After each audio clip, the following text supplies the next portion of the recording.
Gadis ini dimasukkan ke dalam peti mati. Di dalam peti mati adalah seorang wanita berusia 80 tahun. Berbaring di dalam menunggu selama waktu lama.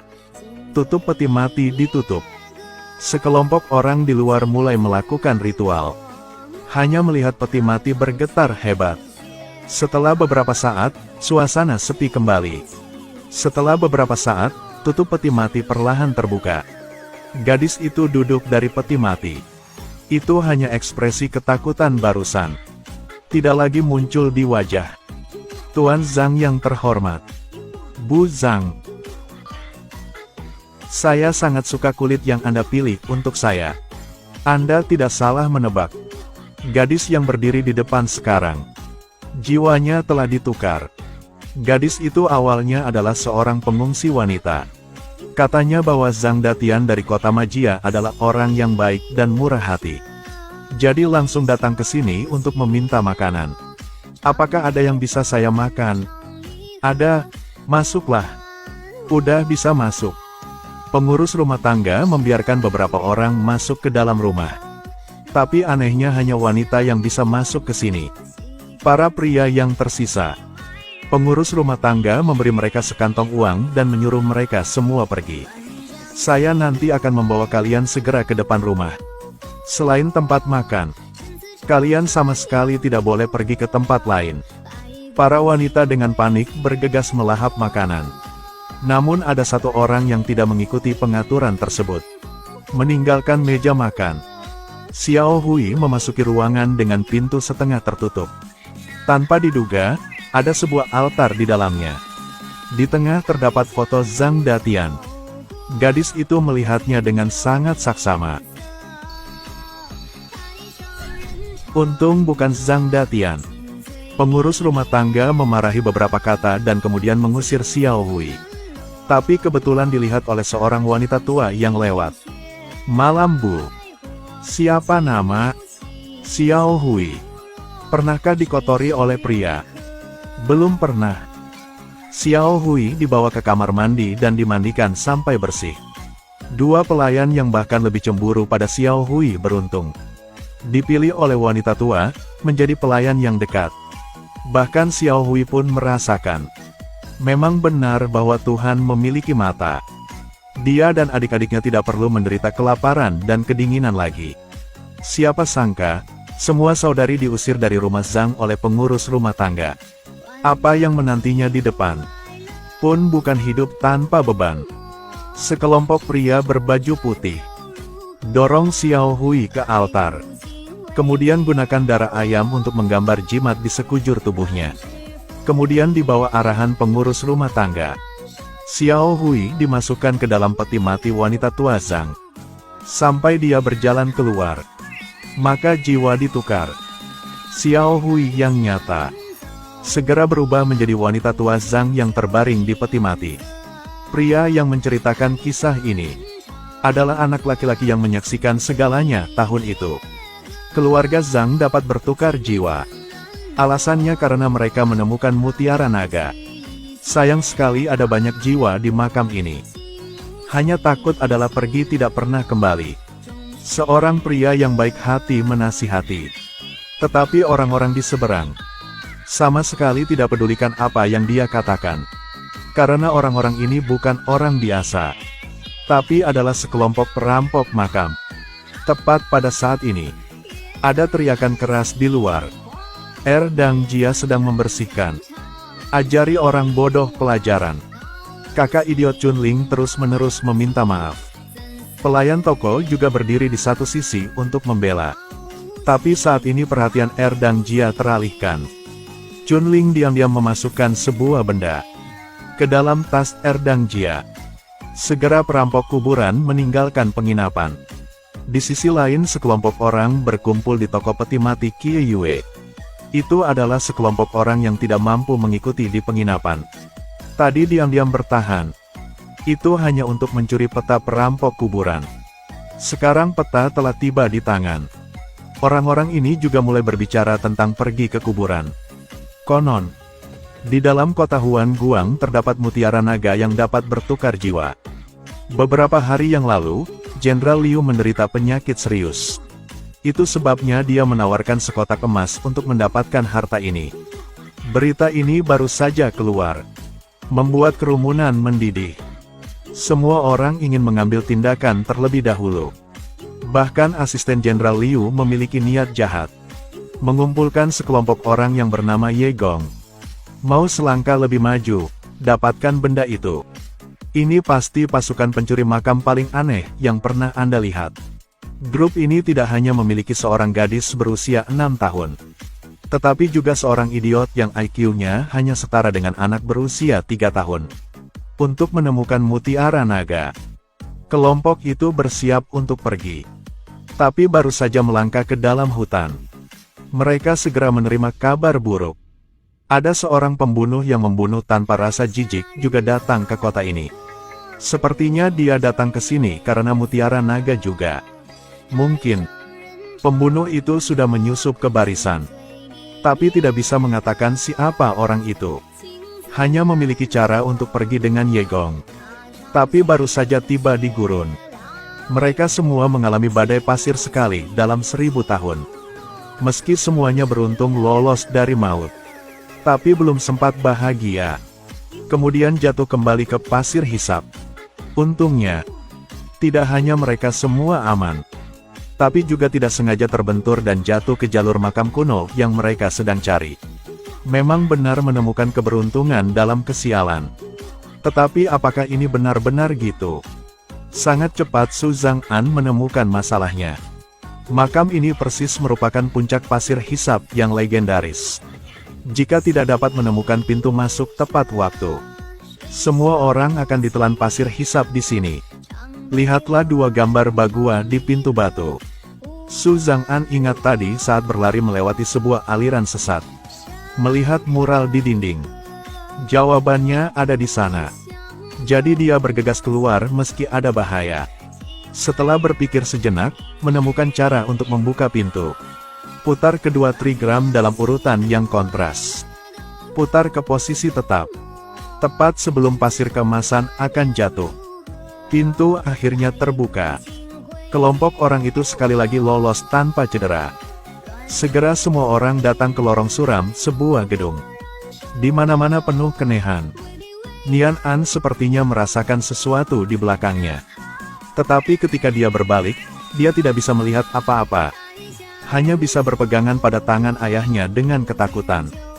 Terus maju, untuk dapat menemukan jalan keluar secepat mungkin. 8 orang dibagi menjadi 2 tim. Segera setiap sisi menemukan 1 pintu. Tapi anehnya pintu itu masih terbuka. Adegan di kedua sisi identik. Untuk keamanan, setiap orang harus mengikuti Su Zhang'an. Tapi ketika masuk ke dalam, pemandangan di sini bahkan lebih tidak biasa. Mungkinkah itu setan dinding? Bukankah kita kerasukan setan? Su Zhang'an dengan sangat cepat menemukan petunjuknya. Ini benar-benar labirin raksasa. Pemandangannya sama di kedua sisi. Jika tidak memperhatikan, pasti akan tersesat di sini. Untuk menemukan jalan keluar, kali ini 8 orang dibagi menjadi 4 kelompok. Kemudian tugaskan satu sama lain menggunakan tali untuk menuangkan minyak ke lentera di pintu masuk. Seperti tanda. Su Zhang'an juga mengingatkan semua orang. Mereka perlu hati-hati mengamati setiap objek di jalan, termasuk jumlah lentera di labirin dan tangga di luar pintu. Bahkan warna pintu dan jumlah genteng pun harus diperhatikan. Semua orang mulai beraksi. Tapi belum lama setelah itu, kemudian hal yang aneh terjadi. Saat Ye Gong mengamati lentera, tiba-tiba dia mendengar suara di belakangnya. Tetapi ketika dia berbalik, dia tidak melihat apa-apa. Dia hanya berpikir dia terlalu khawatir jadi melahirkan halusinasi. Ye Gong takut setengah mati. Tapi ini hanya hidangan pembuka. Setelah itu, seorang wanita berkostum opera Peking perlahan mendekatinya. Di sisi Qiu Yue, dia sedang berdebat dengan Feng Yuhang. Jika kau berani putus, aku akan memberitahu semua orang bahwa kamu menyuruhku untuk membunuh suamimu. Agar rahasianya tidak terungkap, Qiu Yue harus merendahkan suaranya dan meminta pengampunannya. Saat keduanya bersiap untuk bercinta, Obor di tanah tiba-tiba padam. Kekuatan tak terlihat menarik Feng Yuhang pergi. Di koridor lainnya, Chunling dan adiknya juga dalam masalah. Obor Chunling tiba-tiba padam. Jadi dia harus mengeluarkan senternya untuk melihat situasi. Keduanya panik dan melarikan diri. Tapi tidak peduli seberapa cepat mereka berakselerasi, mereka masih berdiri diam. Kekuatan mistik muncul lagi. Melempar si idiot ke dinding, Chunling dengan cepat berbalik. Chunling menarik adik laki-lakinya untuk bersiap lari. Saat ini, senter di tangannya padam. Si idiot menemukan tangan kakaknya yang baru saja dia pegang. Sekarang dia berubah menjadi pengantin hantu yang sangat menakutkan. Si bodoh ketakutan dan lari. Tepat pada waktunya untuk menabrak Feng Yuhang yang diseret pergi. Dalam kepanikan, Feng Yuhang mengeluarkan pisau saku dan menusuk. Dan si idiot kehilangan nyawanya tanpa ada yang mengerti. Ketika Su Zhang'an mendengar teriakan itu dan berlari datang, hanya menemukan Chunling pucat karena ketakutan. Hal-hal aneh terus terjadi. Sebaliknya, Su Zhang'an mengambil kembali ketenangannya. Dia dengan hati-hati mengamati situasi di sekitarnya. Dia menemukan triknya. Ternyata labirin ini diciptakan menurut Hado Luosu. Jumlah lentera mewakili 4 trigram. Su Zhang'an memimpin grup. Mereka semua menemukan jalan keluar. Tapi semua yang ada di dalamnya membuat bulu kuduk banyak orang berdiri. Ini adalah halaman kertas putih murni. Ada altar di tengah, dikelilingi manusia kertas. Qiu Yue menemukan. Ini adalah hal-hal yang mereka bakar untuk membersihkan nasib buruk sebelum berangkat. Qiu Yue ketakutan. Segera bakar uang kertas di tangannya dan lemparkan ke langit. Tapi kali membakar ini, Nian An melihat sesuatu yang mengerikan. Itu bergerak. Tidak hanya Nian An yang melihatnya, tetapi semua orang bisa melihat. Air di mangkuk air di belakang mereka perlahan menghilang entah kenapa. Wakil pejabat buru-buru membuka tutup peti mati untuk diperiksa. Sangat ketakutan saat mengetahui bahwa orang yang terbaring di peti mati itu adalah Su Zhang'an. Pada saat ini, obor di tangannya tiba-tiba padam. Saat ruangan menyala lagi, semua orang kertas hidup kembali. Bergegas untuk menyerang semua orang. Setelah protes sengit, mereka tidak bisa melawan lagi. Terkunci dalam peti mati, Su Zhang'an mencoba merangkak keluar. Tapi lingkungan telah berubah. Rupanya tadi baru saja di gedung kertas. Tapi sekarang di kuburan. Tidak hanya itu. Dia juga melihat mendiang istrinya, Ye Kuan. Bertemu lagi dengan orang yang dicintai seharusnya menyenangkan. Tetapi ketika dia melihat kalung di leher istrinya, tiba-tiba tersadar. Kamu bukan Ye Kuan. Kau tidak mencintaiku lagi. Kamu bukan. Su Zhang'an bangun. Dia menyadari, semua yang dia lalui hanyalah ilusi. Dia buru-buru membangunkan setiap temannya. Tapi masih ada orang yang kurang beruntung. Feng Yuhang meninggal di peti mati. Yang lebih mendesak untuk keluar dari sini. Setelah diamati dengan seksama, Su Zhang'an menemukan petunjuknya. Pola dekoratif di peti mati adalah petunjuk untuk keluar. Ikuti petunjuk di gambar. Su Zhang'an membakar gedung kertas. Dalam api yang mengamuk, jalan keluar muncul. Pikir akan keluar dari bahaya. Mereka tidak tahu akan pergi ke tempat lebih berbahaya. Di sekitarnya tampaknya diam. Sungguh ini jebakan maut. Mereka berjalan di sepanjang jalan. Tiba-tiba, ada lendir di kepala deputi. Dalam kepanikan, Chunling digigit kelabang. Su Zhang'an mencoba yang terbaik untuk menyelamatkannya. Tapi begitu banyak kelabang raksasa yang menyerang. Apa yang harus mereka lakukan untuk melarikan diri? Ketika seluruh kru akan dimusnahkan. Tiba-tiba cahaya di dalam gua meredup. Kelabang juga berhenti menyerang sekarang. Ternyata kelabang ini hidup di bawah tanah selama bertahun-tahun. Penglihatan telah lama memburuk. Tidak bisa melihat apapun tanpa cahaya. Ye Gong memimpin semua orang. langkah demi langkah untuk menghindari kelabang raksasa ini. Pintu keluar sudah dekat depan. Qiu Yue sayangnya tersandung. Secara tidak sengaja menyalakan senter di ransel wakil pejabat. Jadi kelabang punya target serangan. Semua orang harus mempercepat dan lari ke pintu keluar. Tanpa diduga, ada tebing di depan mereka. Kincir air raksasa perlahan berputar. Untuk bertahan hidup, rombongan harus melompat ke papan air kincir air. Mengikuti pergerakan roda, mereka dengan mudah turun ke papan kayu di bawah. Tak disangka, pemilik makam ini pun dengan serius menyiapkan sebuah perahu kecil. Seberangi saja danau di depan mereka dapat mencapai area makam utama. Mereka pikir itu tidak akan berbahaya lagi. Tapi tanpa diduga, bahaya kali ini datang dari orang-orang di grup. Chunling digigit kelabang, racunnya menyebar ke seluruh tubuh. Tubuhnya berangsur-angsur berubah. Saat Ye Gong menemukan bahaya, Chunling menyerbu ke arahnya. Padahal sama-sama bekerja, Chunling telah dihancurkan. Tapi Ye Gong digigit oleh Chunling.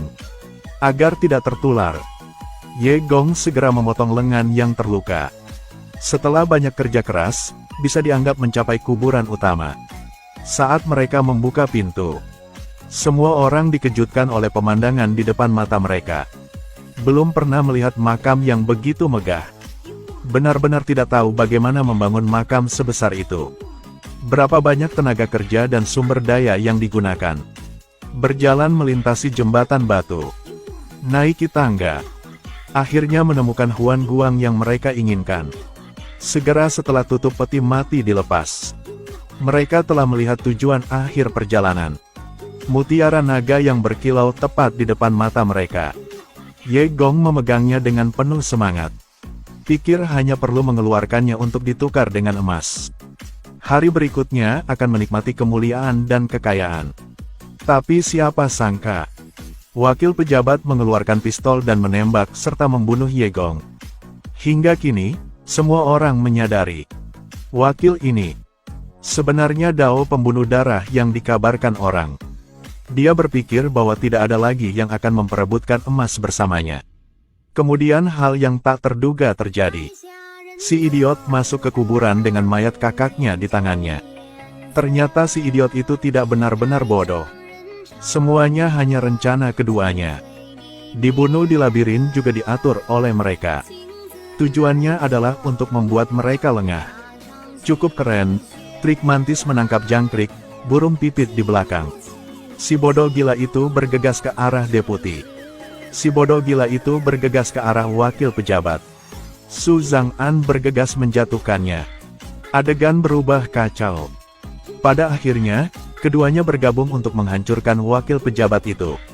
Tapi saat orang bodoh mendapatkan mutiara itu, tiba-tiba terdengar suara tembakan. Ternyata Qiu Yue, ternyata dia selalu pura-pura menyembunyikan diri. Hanya menunggu saat ini. Feng Yuhang meninggal di peti mati, juga dibunuh dengan tangannya sendiri.